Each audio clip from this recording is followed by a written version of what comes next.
relational vampire. What does a vampire do? A vampire sucks your blood. And we're talking as followers of Jesus Christ, how do we love the people that drive us crazy? How do we love the people that just suck the life out of us? In the past, in September, we looked at controlling people, critical people, needy people. How do we love these people? And today we want to talk about a particular type of person that we love, that God loves, that can be really difficult to deal with, to love, especially for those of us who are followers of Christ. I want to talk about how we love and treat people who are hypocrites. How many of you know a hypocrite? Raise your hand. How many of you are sitting next to a hypocrite? You don't have to raise your hand. But the number one complaint from non-Christians, from non-church people, about Christians, about church people, what do you think it is?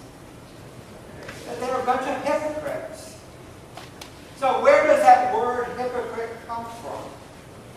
This is actually a word that was used before the birth of Jesus.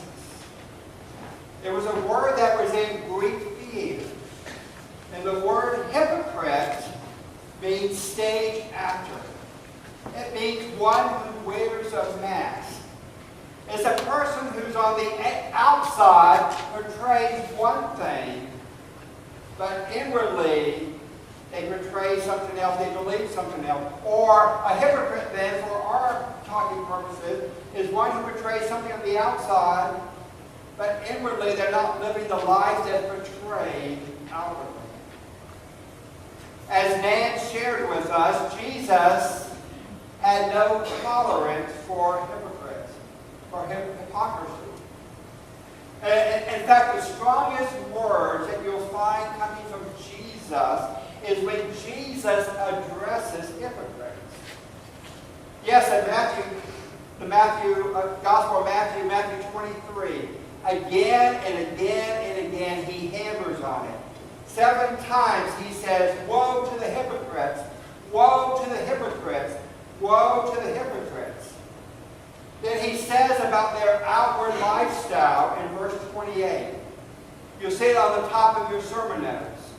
Outwardly, you look like righteous people, but inwardly, your hearts are filled with hypocrisy and lawlessness. So how do you deal with the hypocrites in your life? You all have seen them. It may be a friend or a neighbor or a family member who comes in and acts all normal, goes to Bible study, prays at the end of the time. And maybe everyone knows that he or she is cheating on their spouse. Or it could be a Christian youth at school. The kid comes to youth on Wednesday nights, lifts up hands to praise Jesus, then goes out drinking on the weekend and cheats on tests during the week. It could be your boss who proclaims Jesus with his lips or her lips, but then they treat their employees horribly and leaves the business with no integrity. And everybody seems to know it. So the list could go on. What is your role in dealing with people in your life? Your personal relationships.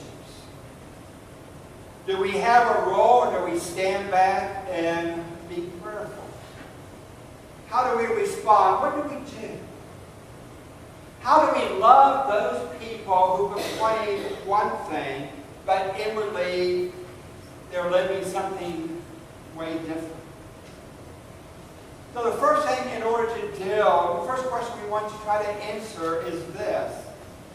Why are they acting like this? If they're portraying one thing, they're living something else, we want to try to discern why. Because why they are helps determine what we do.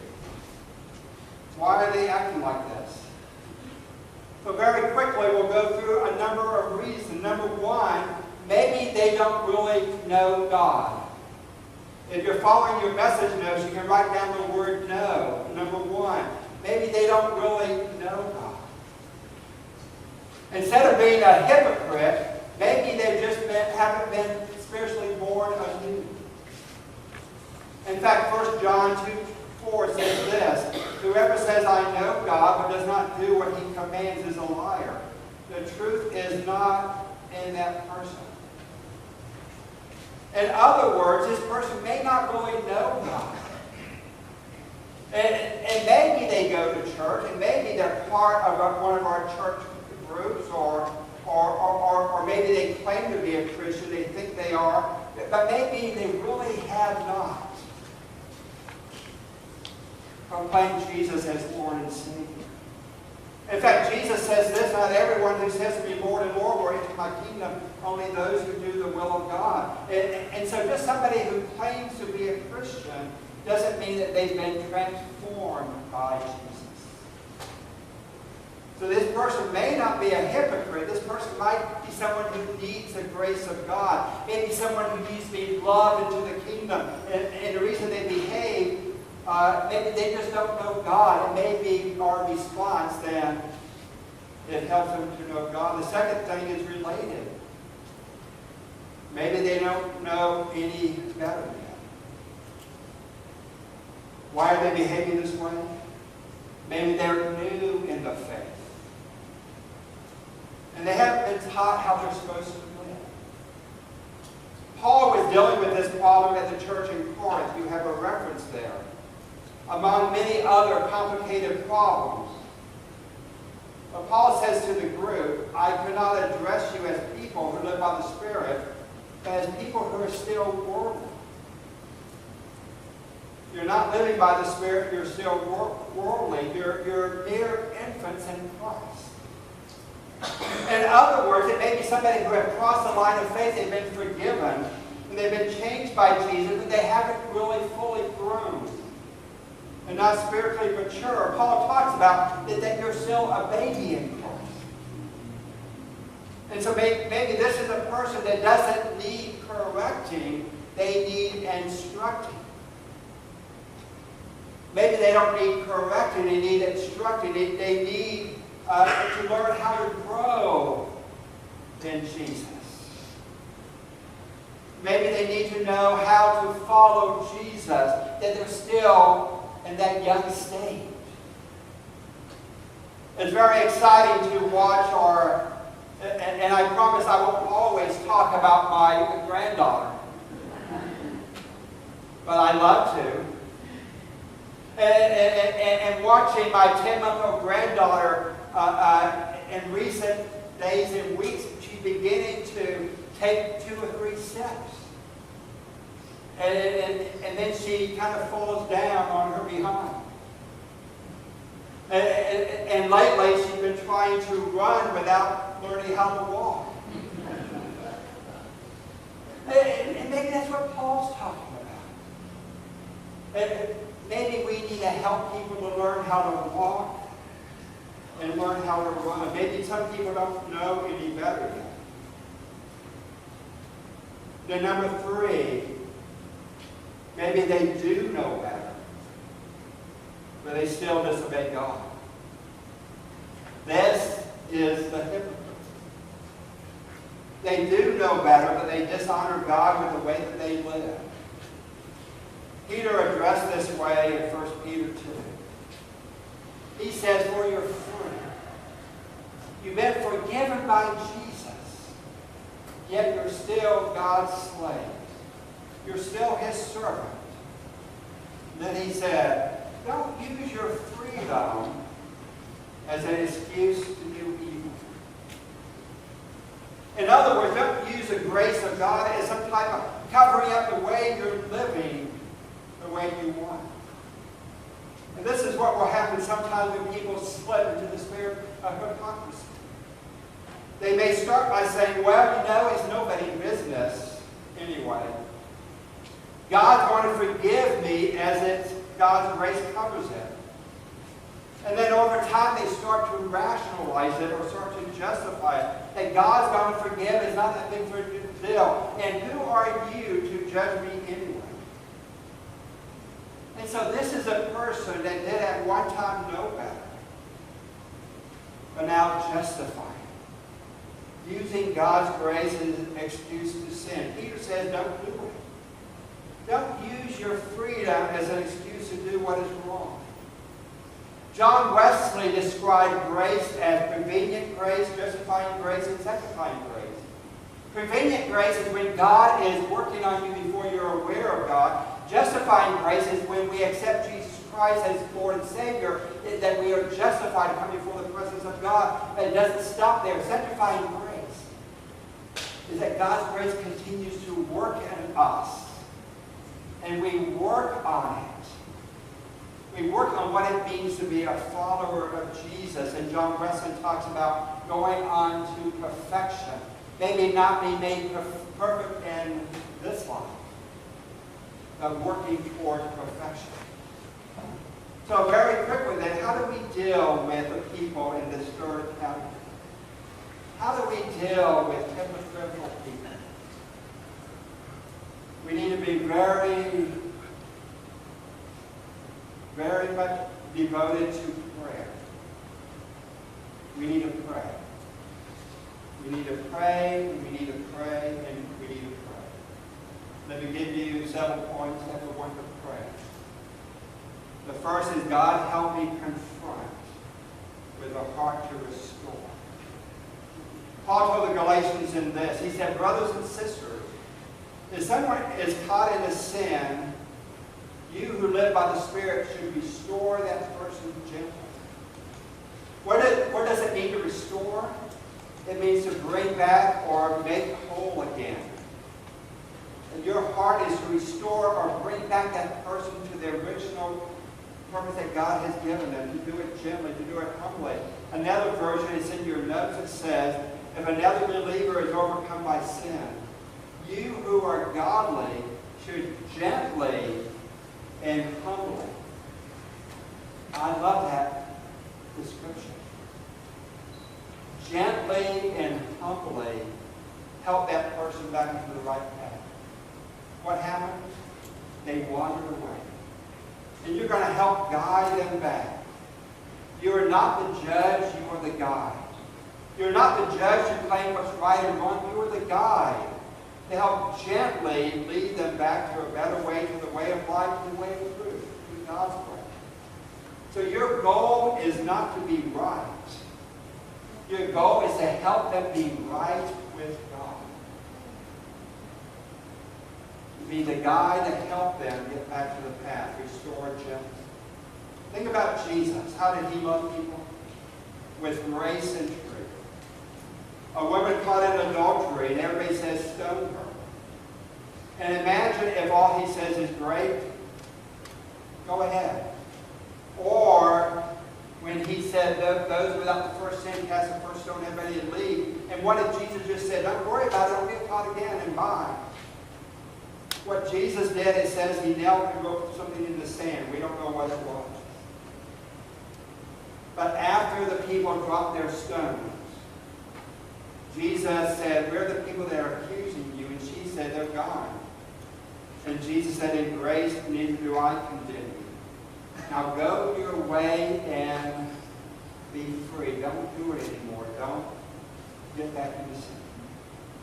Go and sin no more. So the first thing, confront with a heart to restore. Second thing is pray that God help you to confront carefully. Confront carefully. Look again at Galatians 6. It's in your notes. It says, and then read on. If someone is caught in a sin, you who live by the Spirit should restore that person gently, but watch yourself. You also may be tempted. So you need to be very, very careful that the moment we put ourselves in the posture of the one who's correcting, we become vulnerable to pride. And what do we know about pride? Pride always comes before a fall. Paul says this in 1 Corinthians 10:12. If you think you're standing firm, if you're really confident in yourself, be careful that you don't fall. So confront with a heart to restore, confront carefully, And then the number 3 prayer we need to pray is, God, help me to see when I'm a hypocrite. Some of you may not have seen that one coming. Some of you may have thought that you're going to get off easily, that hypocrites are those other people. Remember, I asked if the person sitting next to you is a hypocrite. And some of you are ready to raise your hands on that. But what if you are the hypocrite? What if we're the ones who are the hypocrites? Years ago, it was at camp. I was on the summer leadership team summers. I got a call to the ministry. I was on my way to seminary the next year. And I thought I should be the one who was a team leader in the summer of 77. And so in working with Warren Willis and Dick Wills, and so I applied to be the team leader. I knew I was the best one to be the team leader. And I was so surprised when I was turned down to be the team leader. And what I heard back from Dick Wills and Warren Willis was that I was too critical of the behavior of others. And that I had experienced a holier-than-thou type of attitude. I thought that they were so not doing the work of the Lord, that I was so critical, and I had a pride issue that I was holier than thou. And so instead of being the team leader, I was turned down. My feelings were hurt. I knew that they made the wrong choice. And I ended up working at Disney World that summer, Pirates of the Caribbean. And so maybe God has a sense of humor. So instead of being the team leader before I went on to seminary, I was a pirate. I was a pirate of the Caribbean. And Jesus talks about that, you blind fools. That before you see something in somebody else, look in the mirror. Some of you know the story of David. David was that type of person. He was a man after God's own heart. He made a big mistake, and some of you know the mistake. I won't go into the details of the mistake. It concerned adultery. It concerned getting the husband of the woman that he was involved with killed. And then eventually a prophet named Nathan confronted David and told him a little story about a rich guy who took this poor man's only lamb, killed the lamb to feed it to the hungry guy. And then when Nathan told this little story to David, David was angry. It was the worst thing he ever heard in his entire life. He burned with anger against that man and said to Nathan, as surely as the Lord lives, the man who did this must die. He must pay for the lamb 4 times over. And then Nathan says to David, you can go and read the great story, that you're the man, David. You're the hypocrite. You are the one who is not living the life that you show outwardly you are. James, the kid brother of Jesus, said it this way. If one of you should wander from the truth and someone should bring that person back, remember this. Whoever turns a sinner from the errors of their ways will save them from death and cover a multitude of sins. And that's why we must get it right. We must help a person. We must confront gently, carefully, but also find ways to look in the mirror and see whether we are willing. And so as we deal with those difficult people in life, in relational vampires, as we love the people who suck the life out of us, remember, in our relationship, we follow Jesus. The bottom line in all this is to love God and love others the way Jesus did. Almighty God, we've been thinking and talking and struggling with how do we love the people in our lives. Because sometimes it's so difficult and you set the light on. So help us, oh God, to be intentional. Help us to follow the ways that Jesus related with you. And this morning, oh God, we know in dealing with hypocritical people, we know that there are some who need to know you. And maybe there's someone here who needs to know you. There are some people who need to know better what it means to follow you as Lord. And they still are infants and childlike in the faith. They're trying to learn how to walk and help us instruct. Help us to confront those who have strayed and wandered away like a sheep wandering away. And we know that Jesus talked about going after that lost sheep. And help us, oh God, to help those who have wandered away and who we have a relationship with, to find ways to gently restore them and care for them. And so it will be a great victory to bring a lost sheep back. But dear God, help us in the times that we look in the mirror. And as Nathan said to David, you are the man. And sometimes when we look in the mirror, we find out that you are that person who may be showing something on the outside, but inwardly is not living the life, is not practicing what we're preaching. And that begins with me, begins with all of us who are here. Because we are the best examples of people who do not know you. Are we going to walk the walk and talk the talk and practice what we preach in order to extend the grace and love and mercy of God that is available to us through Jesus Christ, which we have received? And will they know that we are Christians by our love?